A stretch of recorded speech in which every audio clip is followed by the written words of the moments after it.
사무엘하 강의 42번째 시간으로 하나님의 보호라는 제목으로 말씀을 보겠습니다. 인생에서 위기와 위협을 당할 때가 반드시 있습니다. 우리가 아무리 준비를 잘 해도 또 아무리 열심히 살아도 반드시 인간은 이런 위기를 당하게 되어 있죠. 그런데 하나님은 이런 위기를 당하고 있는 성도를 어떻게 보호하시는 것일까요? 오늘 말씀을 통해 하나님이 위기 상황 가운데 어떻게 보호하시는가를 함께 살펴보고자 합니다. 첫 번째로 하나님은 최악의 상황을 피할 길을 주십니다. 15절 말씀입니다. 이에 후세가 사독과 아비아달 두 제사장에게 이르되 아히도벨이 압살롬과 이스라엘 장로들에게 이러이러하게 계략을 세웠고 나도 이러이러하게 계략을 세웠으니, 지금 왕궁에서 아히도벨은 지금 이 다윗을 죽일 아주 좋은 계략을 내놓았습니다. 그런데 그 계략이 너무 좋았기 때문에 후세가 그 계략을 파할 수 있는 다른 계략을 내놓았죠. 아히도벨은 지금 지쳐있는 이 다윗을 빨리 달려가서 특공대를 통해 이 다윗만 죽이면 된다라는 계략을 내왔는데, 이 후세는 그것과는 반대로 지금 우리가 전열을 다 정비하여 나중에 모든 이스라엘 군대를 데리고 가서 이 다윗을 죽이자라고 주장을 했습니다. 그런데 이 후세의 주장이 너무나 많은 비유들을 사용하고 또 하나님의 개입이 있었기 때문에 압살롬을 비롯해 모든 사람이 이 후세의 전략을 따르기로 했죠. 그런데 후세가 이렇게 지금 당장은 이 다윗을 공격하여 죽이려는 계획을 막았었지만 압살롬이 언제 생각이 돌변하고 또한 아히도벨이 이 모든 상황에 지금 개입하여 지금 밤이라도 갑자기 군대를 보낼까봐 지금 걱정하기 시작한 것입니다. 그래서 지금 다윗에게 빨리 이 사실을 알리고자 아직 다윗성에 남아있던 이 제사장들에게 가서 이 이야기를 한 것이죠. 그래서 16절에 후세가 그들에게 이렇게 이야기합니다. 이제 너희는 빨리 사람을 보내 다윗에게 전하기를 오늘 밤에 광야 나루터에서 자지 말고 아무쪼록 건너가소서 하라. 혹시 왕과 그를 따르는 모든 백성이 몰사할까 하노라 하니라. 지금 예루살렘으로부터 동쪽으로 도망하고 있는 상황입니다. 그런데 이 동쪽으로 도망하다 보면 이 예루살렘 동쪽편에 바로 요단강이라고 하는 강이 있습니다. 근데 이 요단강은 북쪽에서부터 고도처가 큰 곳에서 물이 흘러나오기 때문에 이 물살이 아주 센 곳이죠. 이 밤에 많은 사람들이 이 물살이 센 강을 건너는 것은 쉽지 않은 것입니다. 그러니까 지금 어떻게든 당장 닥치는 위협이 아니면 이 나루턱에서 이 밤을 지새우고 그리고 아침이 돼서 안전할 때 사람들을 건네고자 사람들이 이 나루턱에 지금 다 모여있는 상황이죠. 그러니까 지금 이 후세가 거기 모여있다간 혹시라도 큰일이 날 수 있으니까 위험을 무릅쓰고라도 빨리 강을 건너도록 지금 이야기를 한 것입니다. 바로 이 사실을 알리고자 두 명의 청년이 등장합니다. 17절입니다. 그때의 요나단과 아히마아스가 사람이 볼까 두려워하여 감히 성에 들어가지 못하고 에르누겔가에 머물고 어떤 여종은 그들에게 나와서 말하고, 이 요나단과 아히마아스는 제사장들의 아들입니다. 그런데 이들은 이 다윗 편에 선 것이 너무 명확했기 때문에 성내에 들어와 있다가는 너는 다윗 편에 있던 사람이 왜 여기 있어? 라고 의심을 받을 수 있었기 때문에 밖에서 지금 머무르고 있었죠. 이 소식을 들은 제사장들이 여종을 통해 그들에게 가서 빨리 다윗이 도망하도록 이렇게 이야기를 전하도록 시킵니다.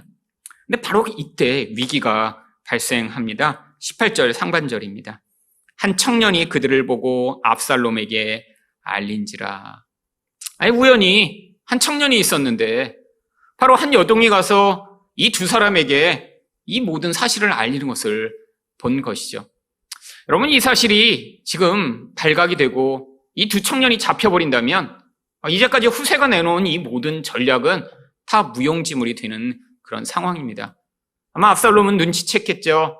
후세가 이렇게 자기 진짜 좋은 계략을 파고자 지금 다윗을 공격하지 못하게 했다라는 사실을 알고 아마 밤에 모든 군대를 이끌고 가 다윗을 죽이려고 한 것입니다. 문제는 이 예루살렘 주변에는 지금 다 압살롬과 압살롬의 군대들이 다 차지하고 있고 이들이 지금 잡힐 그런 위기 상황에 처했다라고 하는 것이죠. 그들이 급하니까 그때 선택한 것이 어떤 집을 선택해 도망가 숨은 것입니다. 18절 하반절입니다. 그 두 사람이 빨리 달려서 바후림 어떤 사람의 집으로 들어가서 그의 뜰에 있는 우물 속으로 내려가니. 아마 평소에 친분이 있었던 집이었겠죠. 지금 이 모든 상황이 발각될 그런 위기 상황. 그러니까 이들이 빨리 달려서 우물 속으로 들어가 버린 것입니다. 그런데 이 집 여주인이 아주 재치가 뛰어난 사람 같습니다. 19절에서 이들을 감추고자 그 여인이 이렇게 합니다.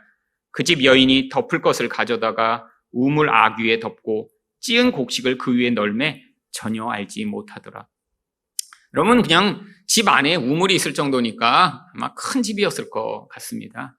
그런데 이 집을 수색하다 보면 우연이라도 누가 위에서 우물을 쳐다보면 금방 잡힐 거 아니에요. 그러니까 이 여인이 거기다가 지금 덮개를 덮은 다음에 곡식을 다 널어버려서 이 우물은 평소에는 사용하지 않는 것처럼 아무도 그곳에 있지 않은 것처럼 지금 가려버린 것입니다.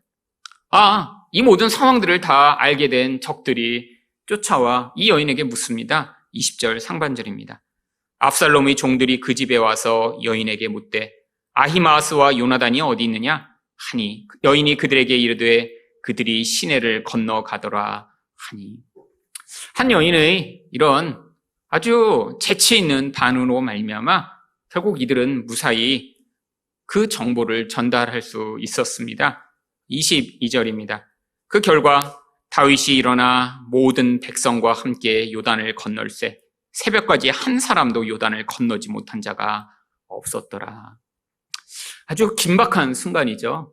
우리는 이 이야기를 성경에서 그냥 읽으니까 어떤 사람들이 이렇게 정보를 전달하다가 잡힐 뻔하다 가서 정보를 전달해서 이들이 그냥 강을 건넜다라고 생각하지만, 여러분, 이 정보를 전달하던 이 사람들, 후세, 대제사장, 또 여기 나와 있는 요나단과 아히마아스, 그리고 이 다윗 일행들은 얼마나 가슴이 정말 졸이고 긴장된 순간이었을까요? 이 모든 상황 가운데 하나만 잘못됐었더라도 아마 이 밤에 대규모 사륙이 일어났고 다윗의 생명은 빼앗겨 버렸을 수도 모릅니다. 여러분, 그런데 이 본문에 나오는 이 사건은 많은 사람들이 잘 알고 있지 못한 이야기입니다. 성경을 읽어도 이런 일이 있었겠지라고 그냥 지나가죠. 근데 이것과 아주 유사했던 사건이 아주 오래전에 기록된 부분이 있습니다. 바로 여호수아에 나오는 라합이 정탐꾼들을 보호했던 사건이죠. 이 두 사건은 아주 유사합니다. 마치 비슷한 사건을 다시 기록해 놓은 것처럼 이렇게 성경에 기록해 놓았죠.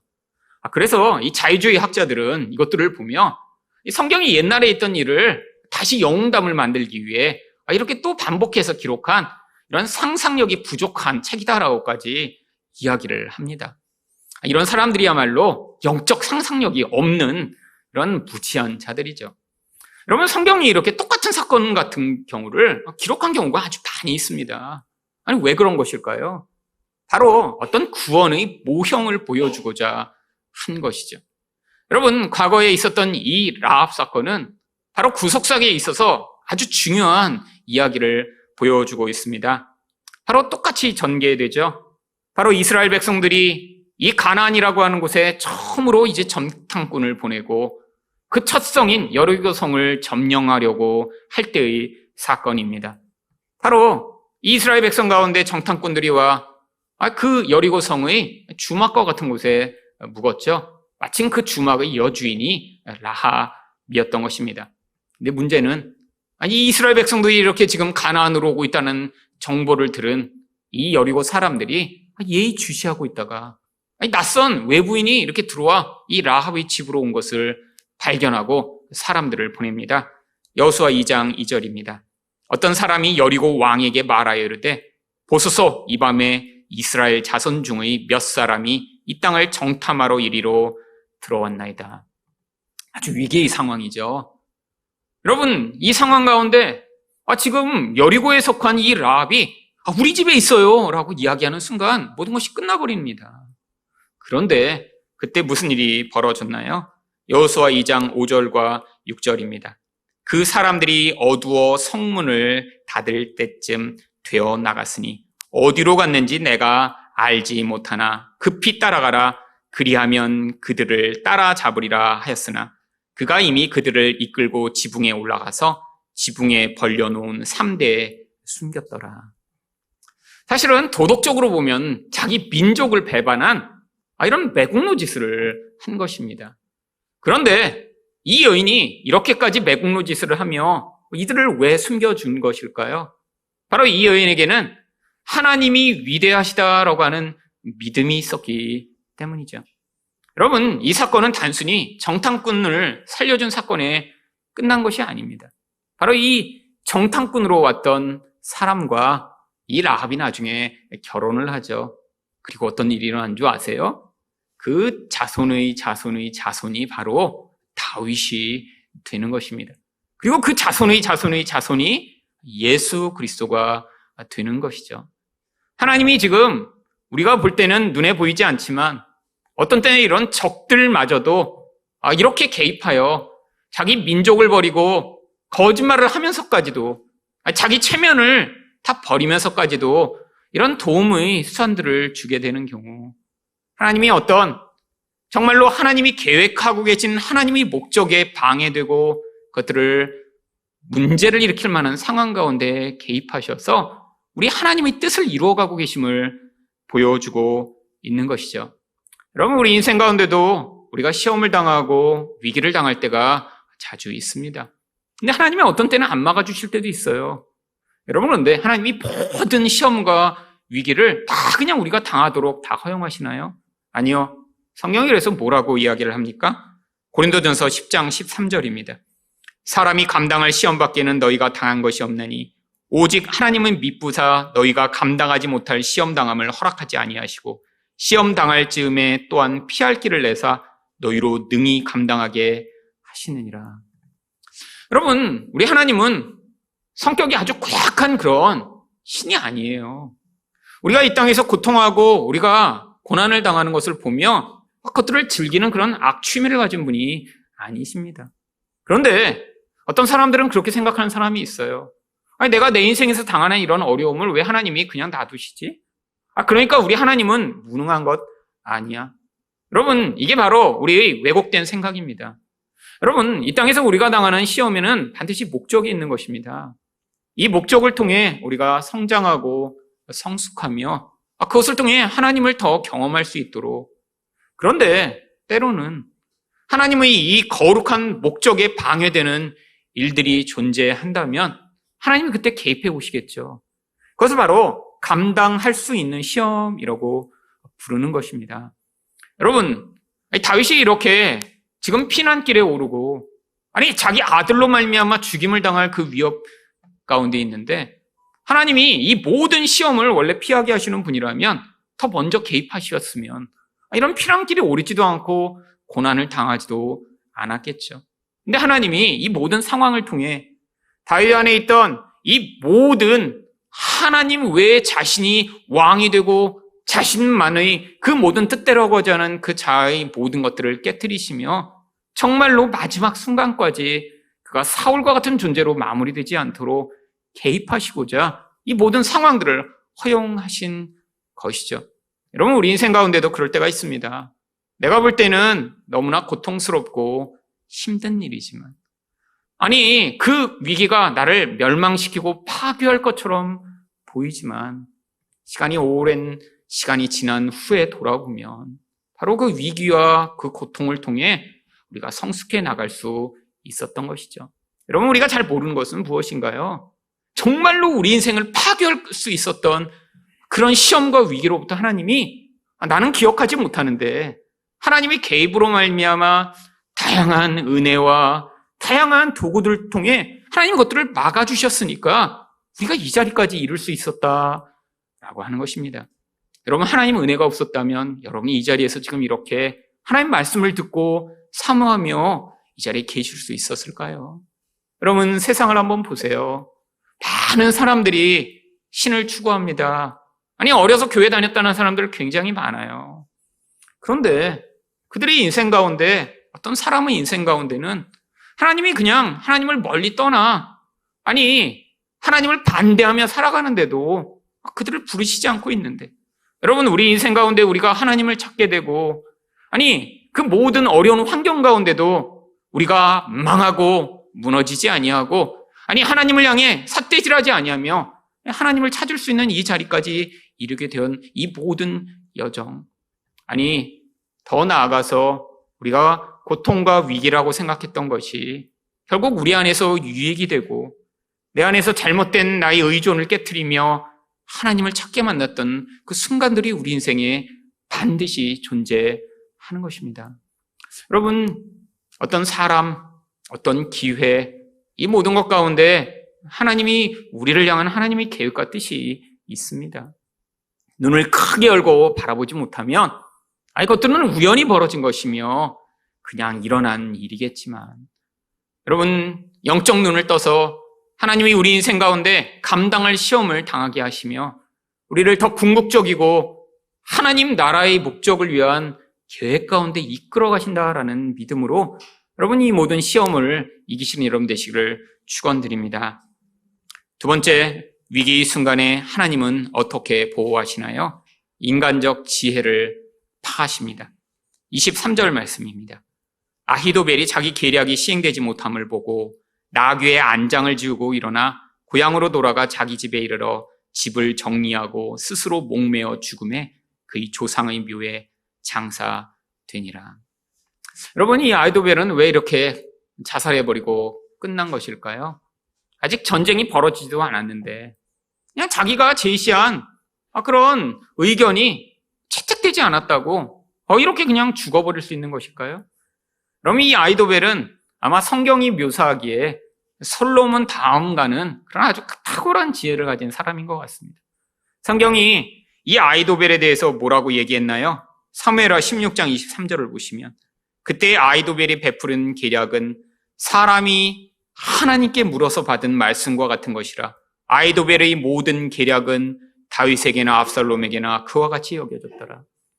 여러분, 사람이 이야기하는데 그 사람의 지혜가 하나님의 말씀처럼 여겨질 수 있는 이런 사람이라니요. 인간적으로 아주 탁월한 사람이었던 것이죠. 여러분, 그 탁월함을 가지고 지금 진행돼 나가는 상황을 보니까 이미 다 예측이 되는 거예요. 아니, 지금 당장에 이렇게 개입해 이 도망가는 다윗을 죽이지 않으면 다윗의 인생 가운데 이제까지 함께 가셨던 하나님이 분명히 그를 회복시킬 것이고 다양한 도움들이 나타날 것이며 나중에 결국 이 압살롬이 이렇게 지금 군대를 이끌어 가는 것이 패망에 이르길 것이라는 사실을 그의 인간적 지혜로 아주 명확하게 계산한 것이죠. 결국 반역자의 편에 섰던 아히도벨의 운명 또한 그려지니까 스스로 집을 정리하고 그냥 죽어버린 것입니다. 여러분, 누군가 이렇게 탁월한 지혜를 가진 사람이 자기 편일 때는 아주 큰 이익이 되겠죠. 근데 반대로 나를 죽이려고 하는 사람 편에 이런 탁월한 지혜를 가진 사람이 서 있다면 그것은 정말 아주 큰 재앙일 것입니다. 여러분, 그런데 우리 가운데 정말 그런 일들이 자주 벌어집니다. 여러분, 우리 인생 가운데 사실 가장 큰 원수와 적은 여러분 옆에 있는 가족이나 여러분 옆에서 여러분을 괴롭히는 그런 사람들이 아니에요. 여러분, 우리보다 훨씬 더 높은 지혜와 정말 완벽한 계획을 가지고 우리를 늘 무너뜨리고 깨뜨리려고 하는 존재가 존재하죠.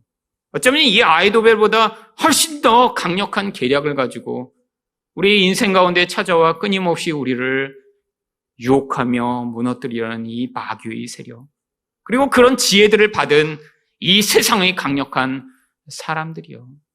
여러분, 이 지혜와 우리가 싸워 이길 수 있을까요? 여러분, 마귀의 이 지혜가 만들어 놓는 이 세상을 한번 보세요.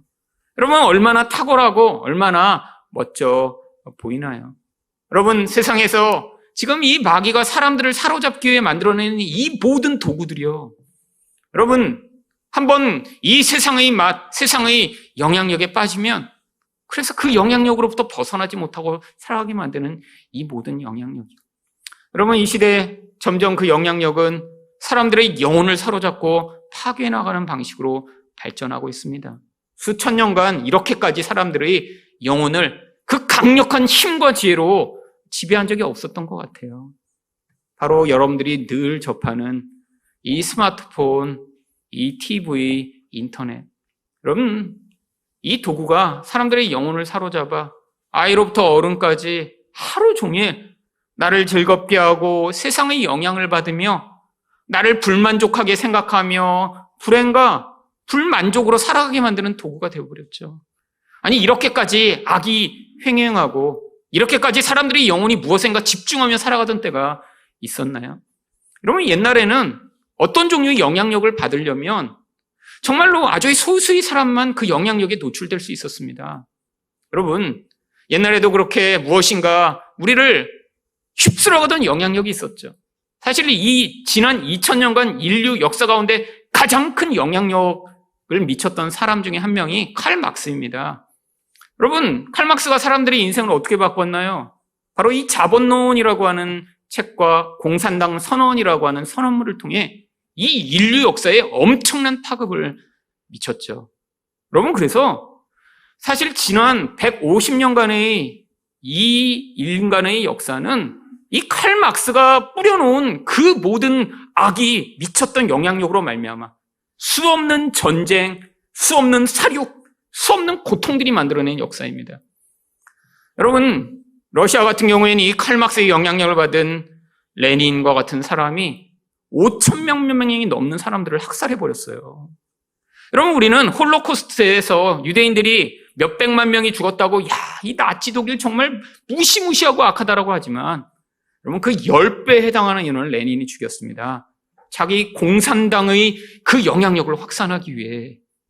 여러분, 근데 이 칼 막스의 영향력이 어떻게 미쳐졌나요? 책을 통해요. 책을 통해. 아주 소수의 사람만 영향을 받았어요. 여러분, 제가 대학교에 갔는데 선배들이 성경보다 더 사랑하며 가슴에 품고 다니던 책이 있더라고요. 바로 자본론이었습니다. 근데 제가 물어봤어요. 이 자본론이라는 책, 그래서 저 같은 이렇게 처음 대학생이 된 사람도 읽으면 이해할 수 있냐고 그랬더니 사실은 자기도 읽지 못했대요. 근데 분위기가 당시에는 그걸 들고 다니면 뭔가 있는 사람처럼 보니까 그냥 들고 다니는 거예요. 이 두꺼운 책을. 여러분, 이게 얼마나 아이러니인가요? 여러분, 일본에는 이 칼 막스를 추정하는 칼 막스 전문가라는 사람이 1000명이나 있답니다. 근데 가장 큰 아이러니가 칼 막스의 이 자본론을 전문가라고 주장하는 사람들이 칼 막스의 자본론을 처음부터 끝까지 완독한 사람은 그중에 100명도 안 된대요.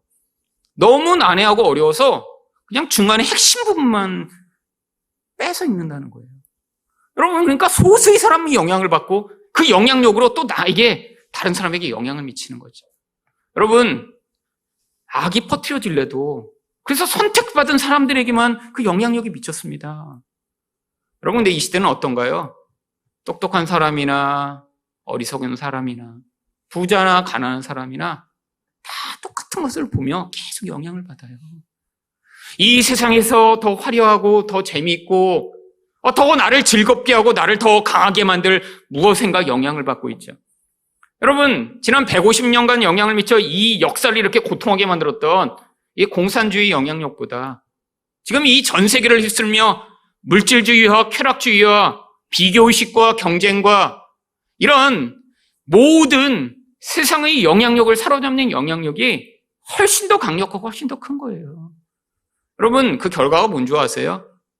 예전보다 사람들은 불만족이 더 커지고 자기를 더 불행하다고 느끼며 끊임없이 그것으로 말미암아 양극화는 커지고 세상의 소수가 더 많은 것을 가지고 세상을 더 고통하게 만드는 그런 더 고통스러운 세상이 앞으로 몰려오게 되어 있습니다. 여러분, 모든 미래학자는 그래서 앞으로의 50년, 100년 후를 아주 암울하게 바라보고 있어요. 왠지 아세요?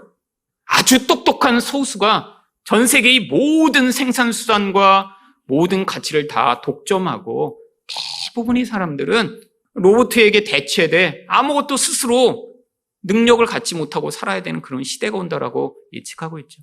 여러분, 그래서 지금 서구 사회에서 계속 이야기되고 있는 한 가지 논의가 바로 이 시대에 기본 소득을 제공하자라고 하는 것입니다.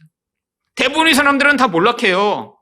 아니, 자기 능력에 따라 어느 정도 올라갈 수 있는 그런 힘도 잃어버리고 아주 소수가 힘을 독점하는 미래가 될 테니까 기본 소득을 한 200만 원쯤 이렇게 준 다음에 나머지는 다 그냥 그 삶으로 그냥 살아가도록 하고 아주 소수만이 이 모든 것을 독점하도록 만드는 그런 세계를 만들자라고 하는 거죠.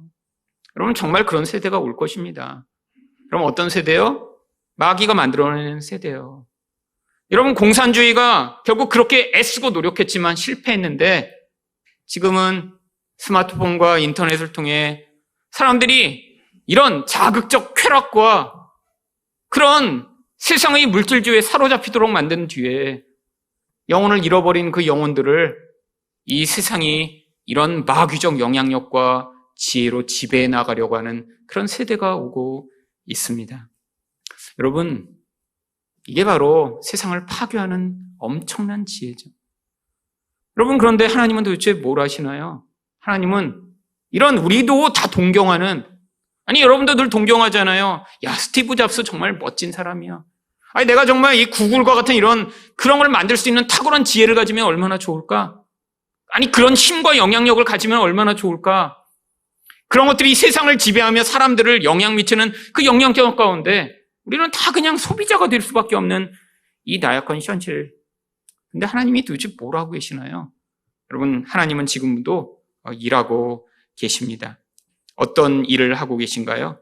여러분, 고린도전서 1장 25절을 보시면 하나님의 어리석음이 사람보다 지혜롭고 하나님의 약하심이 사람보다 강하니라. 여러분, 하나님이 아무 일도 안 하고 계신 것 같아요. 아니, 세상을 다 사로잡고 이 마귀적 영향력이 사람들의 영혼을 다 뽑아가는 것 같은 이 시대 가운데, 근데 하나님의 약함이 이 사람의 지혜보다 탁월함을 보여주시고자 하십니다. 무엇으로요? 바로 고린도전서 1장 23절을 보시면 우리가 십자가에 못 박힌 그리스도를 전하니 유대인에게는 꺼리끼는 것이요 이방인에게는 미련한 것이로되. 여러분, 십자가가 이 세상의 지혜보다 가장 탁월한 하나님의 지혜라고 하는 것입니다. 여러분, 어떻게 십자가가 그럴 수 있죠?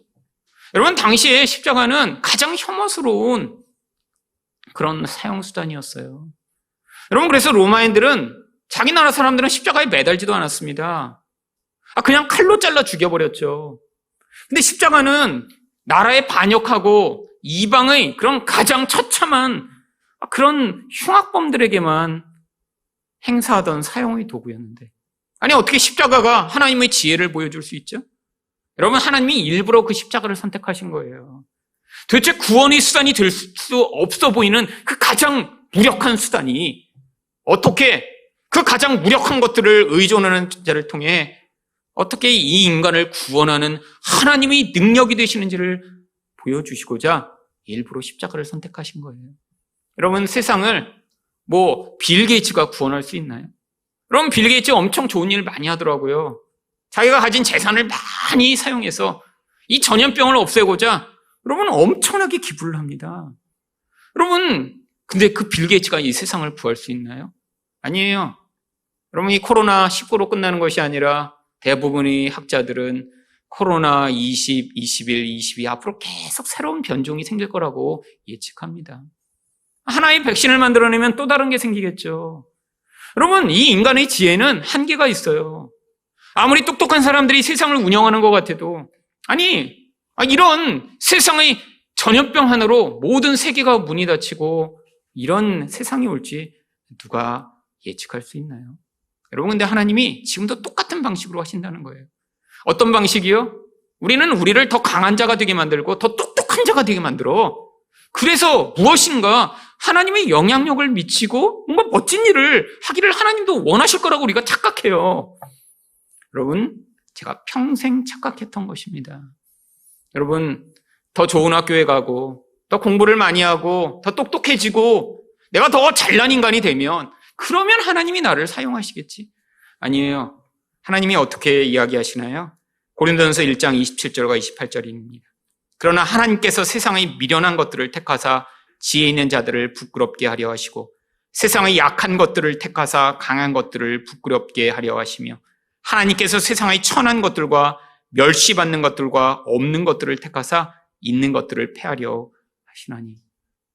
여러분, 우리를 강하게 만들어 여러분이 어떤 사람보다 더 강한 사람이 되고 어떤 사람보다 더 똑똑한 사람이 되고 하는 일마다 성공해서 그래서 사람들이 야, 저 사람을 하고 일하시지 않는다라는 거예요. 여러분, 하나님이 그런 식으로 일하셨으면 서울대는 예수 믿는 사람만 가야죠. 그리고 정원 외로 세상에서 이렇게 가장 똑똑하다는 사람 조금 뽑아주고 그래야 될 거 아니에요. 여러분, 성공하는 집단, 똑똑한 사람들이 모인 곳에 갈수록 예수 믿는 사람이 점점 희귀해집니다. 여러분, 이게 세상의 힘의 원리죠. 아니, 자기가 예수를 믿어도 드러내지 않아요. 그 집단에서는 예수를 믿는다는 것 자체가 이제는 별로 강력한 매력이 아니니까요. 여러분, 근데 우리가 어쩌면 이런 세상의 지혜를 여전히 탐하는 그런 생각을 가지고 살 때가 많습니다. 그 결국이 무엇이라고요? 아히도벨의 결국과 같은 거예요. 내가 내 미래를 만들고 내가 내 지혜로 보복을 하고 내가 내 지혜로 모든 것들을 갖추어 잘 하고 있는 것 같은데 그 결국이 이런 멸망이라는 거예요. 여러분, 하나님의 지혜는 그렇지 않습니다. 우리가 볼 때는 어떻게 그런 일이? 아니, 어떻게 이런 일로? 아니, 우리가 볼 때는 왜 그렇게 망하고 왜 그렇게 연약하고 왜 그렇게 부끄러운 방식을 하나님이 사용하시는 것이지? 여러분, 만약에 여러분이 이 십자가의 방법을 받아들이지 못하면 예수 믿는 자로 이 세상을 살아가는 것이 계속해서 고통스럽고 계속해서 위기일 것입니다. 우리 안에는 끊임없이 우리도 세상처럼 되고 싶거든요. 아니, 내 자녀들도 다른 사람보다 뭔가 잘나고 멋진 인간이 되고 아니, 다른 사람들보다 어떤 좋은 결과가 나타나야 그게 하나님이 일하시는 방식이라고 착각할 때가 너무나 많으니까요. 그런데 하나님은 때로 우리의 이 잘못된 생각을 부수시고자 아니, 세상에서 보면 어떻게 그런 일이? 라고 하는 그런 연약함과 부끄러움을 통해 우리 인생 가운데 우리 능력이 아닌 하나님의 미련함이 세상의 지혜보다 훨씬 타고남을 보여주시고자 하시는 것입니다. 여러분, 지금도 그래서 우리가 이렇게 약해졌을 때 그때 어떤 일이 벌어지나요? 고린도전서 1장 30절에 너희는 하나님으로부터 나서 그리스도 예수 안에 있고 예수는 하나님으로부터 나와서 우리에게 지혜와 의로움과 거룩함과 구원함이 되셨으니. 여러분, 우리가 강해져서 멋진 사람이 된 게 아니라 우리가 약해져서 믿음을 가진 사람이 돼서 우리가 하나님 안에 들어가게 되는 것입니다. 여러분, 믿음이란 무엇인가요? 내가 가진 나의 힘을 의존하여 그래, 뭔가 잘 될 거야.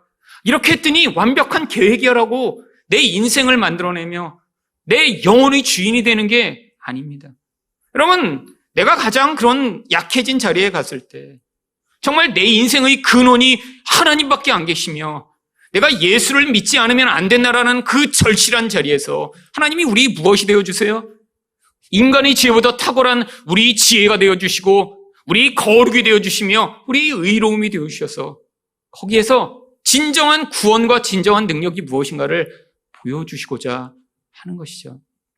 여러분, 그래서 세상 사람들은 오히려 나의 지혜와 나의 영광을 추구하며 그것이 마치 잘 되는 것처럼 착각하며 살아가는 순간에 우리는 때로때로 실패하며 낙심할 때 그 자리를 통해 하나님만을 의존하는 그 은혜의 자리로 끌려가게 되는 것입니다. 여러분, 그 자리에 가서 우리가 고백하게 되는 일이 무엇일까요? 고린도전서 1장 31절을 보시면 기록된 바 자랑하는 자는 주 안에서 자랑하라 함과 같게 하려 함이라. 여러분, 우리 자랑이 바로 예수 그리스도 한 분만이 되도록 하는 것. 이게 우리가 이 세상을 살아가는 목적입니다. 여러분, 여전히 무엇인가 자랑하고 싶으세요?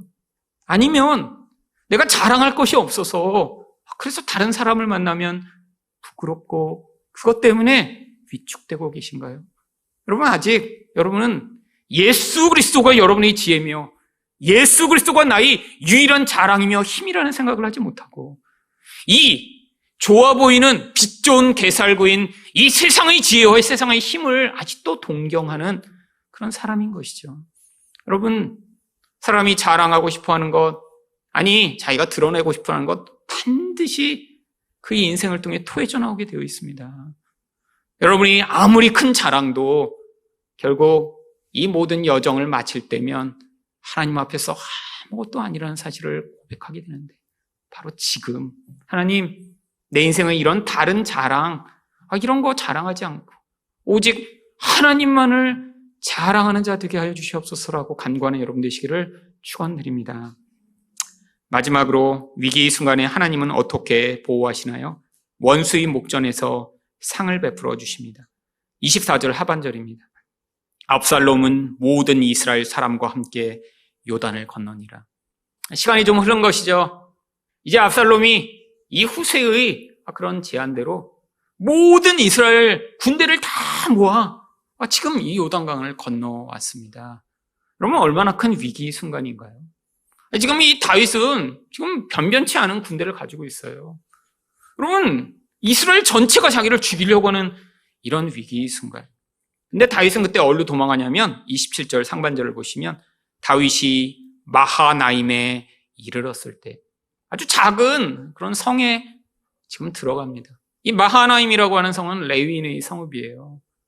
그러면 레위인들이 이렇게 도피성으로 가지고 있는, 아니 이런 성이 얼마나 강력할 수 있을까요? 사실 이스라엘에서 가장 강력한 성은 예루살렘 성이죠.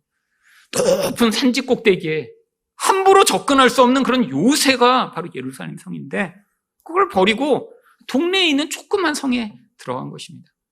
여러분, 이렇게 과거에 성곽이라고 해서 가보면 아주 시시한 경우 굉장히 많아요. 여러분, 뭐 성이라고 막 우리가 볼 때 중세성처럼 쌓아놓은 곳이 아니기 때문에 아주 허접한 그런 것도 많습니다. 여러분, 지금 도망간 이 마하나임도 그런 곳이었겠죠. 3000년 전의 성이라니요. 여러분, 그런데 이 마하나임이라는 곳이 아주 특별한 의미를 가진 것입니다. 원래 이 마하나임이라는 히브리어는 두 개의 캠프라고 하는 뜻을 가지고 있습니다. 이 캠프가 뭐냐면 군대가 주둔하고 있는 야영지를 얘기해요. 그러니까 두 개의 군대가 주둔하고 있다라는 뜻으로 마하나임이라는 이름을 붙인 거죠. 누가 이렇게 이름을 붙였을까요? 창세기 32장 1절과 2절을 보시면 야곱이 길을 가는데 하나님의 사자들이 그를 만난지라. 야곱이 그들을 볼 때 이르기를 이는 하나님의 군대라 하고 그 땅 이름을 마하나임이라 하였더라. 여러분, 이 야곱은 지금 자기 형을 만나러 가고 있습니다. 극도의 두려움에 사로잡혀요. 이 형이 자기를 죽이려고 지금 400명의 군인들을 이끌고 오고 있는 그런 상황이죠. 그래서 지금 너무 초조하고 너무 불안해서 정말 죽을 것 같은 그런 상황인데, 그때 갑자기 환상을 봅니다. 어떤 환상이요? 아니, 천사들이 무장을 하고 두 군대가, 이 두 무리가 지금 자기 옆에 있는 걸 본 거예요. 그래서 거기서 그 땅의 이름을 마하나임이라고 지금 이름을 지은 것입니다. 두 개의 군대가 여기 주둔하고 있는 곳이구나. 물론 이렇게 이것들을 보았지만 이런 두려움을 일으키는 근원적 자아가 깨어지지 않기 때문에 앞으로 이 야곱은 약복간에서 엄청난 고통스러운 자아가 죽는 과정을 지나가야 했지만, 하지만 그가 거기서 그걸 보고 너무 감동해서 그 땅 이름을 두 개의 군대 주둔지라고 마하나임이라고 지은 거예요. 요단강에서 바로 북쪽에 조금 떨어져 있는 곳입니다. 여러분, 지금 다윗에게도 동일한 이런 메시지가 지금 전달되고 있는 것이죠. 바로 그곳에서 하나님의 군대가 자신과 함께하고 있다는 믿음을 얻을 수 있는 그런 자리요. 근데 하나님이 그런 위기의 순간에 주변 사람들을 통해 그에게서 도움의 손길들을 베푸십니다. 27절 하반절입니다. 암몬 족속에게 속한 랍밧 사람 나하스의 아들 소비와. 여러분, 이 사람은 사실 과거의 원수예요. 여러분, 과거에 무슨 일이 있었나요? 여러분, 지금 암몬 족속과 전쟁을 해서 그 사람들을 다 지금 죽이고 그들을 다 지금 노예로 삼았잖아요. 암몬 족속을 다 회파하고 지금 거기에 섭정왕을 세워놓은 거예요. 여러분, 그러면 지금 정상적 생각을 가진 사람이면 지금 나라에서 반역이 일어나 지금 다윗이 소수의 군대와 도망하고 있다 이 얘기를 들으면, 야, 그거 정말 쌤통이네.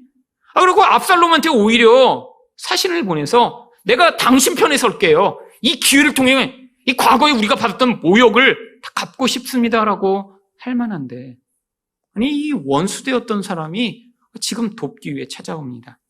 또한 로데발 사람 암미엘의 아들 마길은 이스라엘 지금 이 다윗이 도망하고 있는 바로 그 장소에서 북쪽 끝에 있는 동네예요.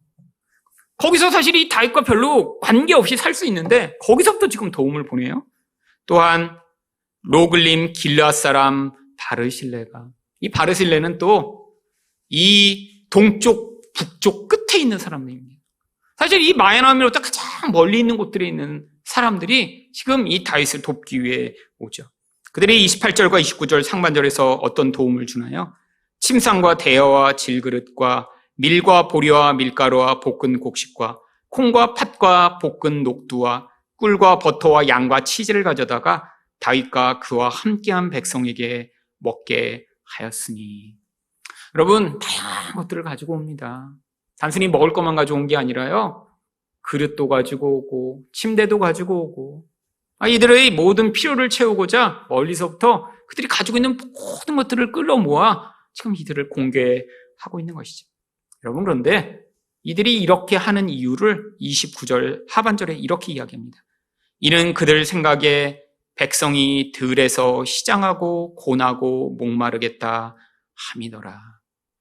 그러면 성경에 단순히 이렇게 목마르고 지금 배고프고 피곤할 테니까 우리가 이거를 주려고 가지고 왔다라고 이야기를 했을까요? 아니요. 여러분, 이 장면이 성경에 여러 차례 비슷하게 등장하고 있기 때문입니다. 여기 나와 있는 들이라는 단어는 다른 곳에서는 다 광야라고 번역되고 있는 단어입니다. 여러분, 이스라엘 백성들이 광야에서 피곤하고 목마르고 배고픈 적 많이 있었죠. 근데 그때마다 무슨 일이 있었나요? 하나님이 만나와 메추라기 또 생수를 통해 그들을 공급하시는 은혜가 있었죠. 여러분, 광야에 있는 하나님의 백성의 인생, 근데 하나님은 어떻게 하신다는 거예요? 물론 이때는 하나님이 만나를 베푸시지 않습니다. 여러분, 다윗의 이 모든 스토리, 엄청나게 많은 스토리 가운데 여러분, 기적을 찾아볼 수 있나요? 여러분, 다윗 이야기에는 신기하게도 기적이 하나도 없어요. 아니, 우리 인생과 어쩌면 되게 닮아 있습니다. 아니, 여러분, 이런 영웅의 이야기인데, 이런 가정 내의 반역, 가정 내의 이런 비참한 모든 벌어지는 일들, 어쩌면 우리 인간과 아주 비슷한 일이죠. 여러분, 과거에 있었던 것 같은 기적적으로 다윗을 하나님이 공급하고 은혜를 베푸시는 것이 아니라 주변 사람들을 통해 하나님이 이런 은혜의 손길을 베풀고 계심을 보여주고자 하는 것입니다. 여러분, 원수가 우리를 고통하게 할 때 하나님이 우리를 위로하시고 하나님이 우리 삶 가운데 이런 은혜를 베푸실 때가 많이 있죠. 여러분, 그것을 바로 경험했던 다윗이 시편 23편을 뭐라고 기록하고 있나요? 특별히 4절과 5절을 보시면, 내가 사망의 음침한 골짜기로 다닐지라도 해를 두려워하지 않을 것은 주께서 나와 함께 하심이라. 주의 지팡이와 막대기가 나를 안위하시나이다. 주께서 내 원수의 목전에서 내게 상을 차려주시고 기름을 내 머리에 부으셨으니 내 잔이 넘치나이다.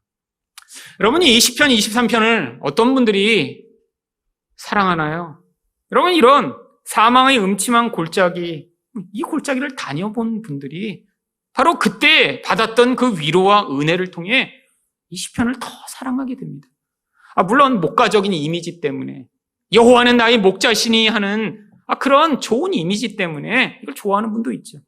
근데 이 시편의 백미는 하나님이 그냥 목자가 되셔서 나를 양처럼 돌보신다는 게 아니라 사망의 음침한 골짜기를 지나갈 때에도 그 하나님의 위로와 보호가 얼마나 크고 놀라운가를 경험한 그 은혜가 있는 사람이 이 시편 가운데 날마다 은혜를 경험하게 되는 것이죠. 원수가 나를 쳐들어와 지금 당장 죽일 것처럼 위협하는 상황 가운데 우리 하나님이 거기서 위로와 은혜를 베푸시는 그 은혜를 경험한 사람들이 바로 이 은혜를 경험하는 것이죠. 여러분, 우리는 이 땅 가운데 반드시 광야 인생을 살아가게 되어 있습니다. 제 인생도 사실은 지난 인생 내내가 광야였어요. 여러분, 앞으로도 광야겠죠. 물론 어떤 광야는 진짜 정말 죽을 것처럼 고통스러운 물 한 방울 없는 것 같은 광야도 있었고, 가다 보면 오아시스도 있었고, 야자가 있는 것 같아서 여기 머물려고 그랬더니 또 가야 된다고 그래서 또 가다 보면 또 광야가 시작되고, 끝이 없는 그런 반복입니다. 조금 풀이 나오고 괜찮은 것 같아서 이제 좀 나아졌나 싶으면 또 예상치 못한 그런 위기가 닥치고, 그러면 정말 끝이 없더라고요. 끝이. 환경만이 광야가 아니라 내 마음이 광야더라고요. 여러분, 광야를 광야스럽게 만드는 가장 큰 원인은 마음입니다. 여러분, 만약에 여러분이 마음이 준비되지 못한 채 들어간 광야는 아마 여러분의 마음을 더욱 두렵고 불안하고 고통스럽게 만들어 지옥처럼 만들어 가겠죠. 여러분, 마음의 문제입니다. 여러분, 제 인생 가운데도 똑같은 사람이 어떤 때는 사랑스럽다가 내 마음이 광야처럼 변하면 또 미워져서 정말로 마음이 주체하지 못하는 그런 마음을 갖게 됩니다. 똑같은 환경이 어떤 때는 너무 좋다 하다가 금방 그 마음이 변해서 불편하고 힘들다라고 원망을 하게 되는 이 마음. 여러분, 이런 광야 같은 사람들이 모여 서로를 광야로 만들며 고통하게 하는 게 이 인생이죠. 근데 하나님이 우리를 그 광야에 그냥 버려두시고 고통하게 하시는 것이 아니라 이 광야 같은 인생을 통해서도 우리 인생 가운데 이런 하나님의 은혜와 공급이 얼마나 놀라운 것을 계속해서 경험케 하신다는 거예요. 근데 우리에게 약속이 있습니다. 이 땅에서는 이렇게 줄일 수 있어요. 이 땅에서는 목마를 수 있죠. 이 땅에서는 너무 피곤해서 정말 한 걸음도 더 내딛지 못할 정도로 그 피곤함과 고통이 우리 인생에 찾아올 그런 때가 있지만 하나님이 무엇을 약속하고 계신가요? 요한계시록 7장 15절부터 17절입니다. 그러므로 그들이 하나님의 보좌 앞에 있고 또 그의 성전에서 밤낮 하나님을 섬기매 보좌에 앉으신 이가 그들 위에 장막을 치시리니. 여러분, 우리가 하나님 앞에 앉았는데 하나님이 장막을 쳐주시겠대요. 하나님과 함께하는 그 장막이요, 이 장막이 바로 쉐키나라고 하는 하나님의 임재와 영광이 있는 자리입니다. 하나님과 이렇게 함께 있게 되면 어떤 일이 있어요? 그들이 다시는 줄이지도 아니하며 목마르지도 아니하고 해나 아무 뜨거운 기운에 상하지도 아니하리니. 여러분, 이 땅에선 목마르고 이 땅에선 줄이고 뜨거운 햇빛 때문에 얼굴이 상하고 고통할 수 있지만 이제 하나님 나라에서 그럴 필요가 없다는 거예요. 왜요? 이는 보좌 가운데 계신 어린 양이 그들의 목자가 되사 생명수 샘으로 인도하시고 하나님께서 그들의 눈에서 모든 눈물을 씻어주실 것입니다. 여러분, 우리는 이 약속을 믿고 걸어가는 자들입니다. 너무 힘이 겨워서 정말 내일은 못 살 것 같아 라고 할 때에도 아니야, 이 광야 끝에 하나님이 우리의 모든 눈물을 씻어주시고 그리고 더 이상 우리가 목마르고 줄이지 아니하는 그 자리로 우리를 인도하실 거야 라는 그 믿음으로 걸어가게 되겠죠. 여러분, 이 소망이, 어떤 사람이 이 소망을 더 강하게 붙들 수 있을까요? 이 땅의 인생 가운데 광야를 걸어가며 다른 의존할 것이 없는 그런 사람들이요. 여러분, 제 인생 가운데도 그런 경우들이 수없이 많이 있었습니다. 제가 이렇게 어제 곰곰이 생각해 보니까 제가 인생에서 독감을 3번 걸렸더라고요. 그 중에 한 번이 이 교회 개척하기 바로 전에 독감이 걸렸습니다. 근데 왜 독감이 걸렸나 보니까 그때 심적으로 너무 고통하는 상황이어서 독감이 걸린 거예요, 솔직히. 그러니까 독감은 더 많이 걸릴 수도 있는데 마음이 괜찮으면 독감이 안 걸렸던 것 같아요. 그래서 그때 이 독감이 걸리니까 유익이 있었더라고요. 제가 독감 걸렸을 때가 제 인생에서 가장 몸무게가 적게 나갔던 때 중에 하나입니다. 막 일주일 사이에 5kg씩 빠졌어요, 독감 걸리고 나니까. 근데 그만큼 힘들었던 거죠. 근데 언제 또 독감이 걸렸나 생각하니까 바로 제가 신대원을 졸업하던 그 시기에 이전에 이제 사역하던 교회에 취직하기 바로 한 달 전에 그때 또 독감이 걸렸었더라고요. 그리고 나머지 한 번은 이제 어렸을 때 걸렸는데, 근데 그때도 제 인생에서 가장 어두운 시기였어요. 신대원을 졸업해서 이제 어떻게 해야 되나 그러는데 무직 상태인 거예요. 그러니까 이제 그게 길어지다 보니까 한 3개월째쯤 독감에 걸렸습니다. 근데 독감에 걸렸는데, 여러분 독감 걸려보신 분은 아시겠지만 이게 해열제를 먹어도 약이 잘 안 떨어져요. 요즘은 이 타미플루라는 아주 좋은 약이 나왔다고 그러는데 저는 못 먹어봤습니다, 아직. 지난 이 교회 시작할 때도 그때도 타미플루가 아직 안 나왔어요. 그래서 그때도 그냥 일주일 그냥 고생했어요. 의사가 그때 그랬습니다. 유일하게 해줄 수 있는 것은 링거 맞춰주는 거라고. 정말 죽게 고생했습니다. 근데 제가 보니까 이전에 그렇게 고통했더라고요. 똑같아요, 그 아픈 게. 마디마디까지 정말 죽을 것처럼 아프고 열이 안 떨어져요. 그래서 끙끙 앓으면서 이러다 죽으면 어떡하지? 이런 생각을 했던데 그때가 제가 바로 신대원을 졸업하며 무직의 상태에 있을 때였습니다. 일주일을 너무너무 고통했는데 그때는 제가 뭐 죽고 싶지는 않았어요. 근데 정말 마음이 다 무너져 내리면서 속에서 너무 화가 나는 거예요. 그때는 제가 신학교도 다니고 이제 믿음도 가지고 사람들에게 믿음을 가지라고 얘기하던 그런 시점인데 아니 내 인생에 하나님이 왜 내 인생을 이렇게 그냥 어두운 가운데 방치하시고 이렇게 내 인생은 여전히 아무런 변화도 없고 왜 이럴까? 막 불평과 원망이 막 쏟아져 나오기 시작했어요. 근데 그때 저를 위로했던 것이 시편 23편입니다. 우연히 누가 그때 선물로 시편 23편 이 테이프를 저한테 선물해 줬던 그 테이프를 제가 틀었는데 시편 23편으로 만들어진 모든 찬양이 한 테이프에 다 들어있었습니다. 그래서 그냥 옆에 계속 무한 반복으로 틀어놨어요. 근데 이렇게도 부르고 저렇게도 부르는 그 시편 23편이 얼마나 위로가 되는지 몰라요. 정말 그때 저는 사망의 음침한 골짜기를 걸어가고 있었습니다. 그냥 온몸이 정말 죽을 것처럼 아픈데 약을 먹어도 열이 안 떨어지고 이대로 정말 죽으면 어떡하지? 여러분 열이 너무 심할 때는 나중에 물을 먹어도 물이 안 삼켜지는 그 정말 고통스러운 지옥에 들어간 것 같더라고요. 근데 이 시편 23편이 나에게 사망의 음침한 골짜기로 다닐 때에도 해를 두려워하지 않는 것 주께서 나와 함께 하심이라 라는 그 약속으로 제가 그 과정을 버텼어요. 일주일쯤 지나서 열이 떨어지고 이제 어느 정도 몸을 추스리가 됐는데 한참 전에 약속했던 어떤 곳에 가서 강의를 하게 됐습니다. 그래서 이제 그때는 거의 몸이 좀 어느 정도 회복돼서 제가 가서 이제 강의를 하려고 하는데 강의를 했어요. 근데 이제 앞에 강의하고 뒤에 강의하고 이제 2번 강의를 했는데 중간 쉬는 시간에 거기서 강의를 듣던 여학생들이 갑자기 그때 그렇게 얘기하는 거예요. 전도사님, 저희 강의해 주셔서 감사합니다. 저희가 찬양 하나 불러드릴게요. 라고 그 자매들이 저에게 찬양을 불러주었습니다. 예전 찬송가 437장인데 지금 찬송가에서는 빠졌습니다. 제가 제일 참 안타까운 거예요. 왜 새 찬송가 편성하면서 내가 이렇게 은혜 받은 찬송가를 뺐는지 정말 이 찬송가 협회의 영성에 대해 굉장한 지금 의심을 품고 있습니다.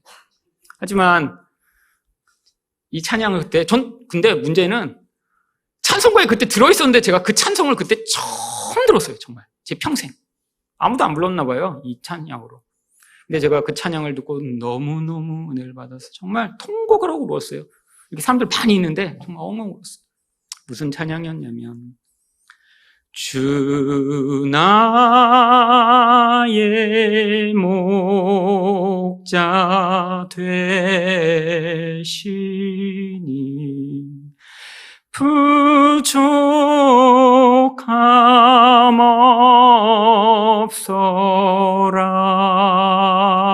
없어라 저 푸른 풀밭 물가로 날